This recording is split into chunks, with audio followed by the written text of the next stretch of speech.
रामकृष्ण हरी. देवाच्या नामस्मरणानं भगवंताची प्राप्ती होते असं आम्हाला संतांनी सांगितलेलं आहे, ग्रंथांनी सांगितलेलं आहे आणि ते अगदी खरं आहे. मात्र आम्ही देवाच्या समोर बसतो, हातामध्ये माळ घेतो, रामकृष्ण हरी रामकृष्ण हरी रामकृष्ण हरी. मात्र तोपर्यंत आमचं मन अख्खं गाव फिरून आलेलं असतं आणि मग आम्ही तक्रारी करतो काय की मी तर एवढी एकादशीची व्रत केली, मी एवढ्या वाऱ्या केल्या, मी रोज हरिपाठ म्हणतो, मला देवाचं स्वप्नात सुद्धा दर्शन होत नाही.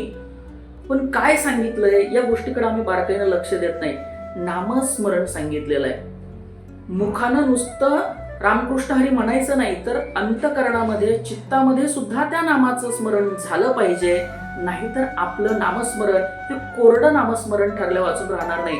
कबीरराजजी महाराज म्हणतात की मला तो करमे फिरे, मला तो करमे फिरे, जिव्हा फिरे मुख माही.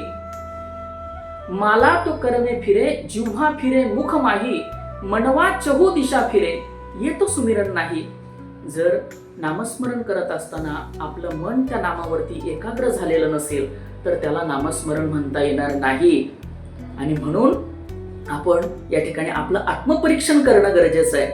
आणि ज्या वेळेला आपल्या मुखातही भगवंताचं नाम असेल आणि चित्तातही त्याचं स्मरण असेल, त्यावेळेला निश्चितपणानं भगवंताचा आत्मसाक्षात्कार, त्याचं दर्शन आपल्याला झाल्या वाचून राहणार नाही. रामकृष्ण हरी.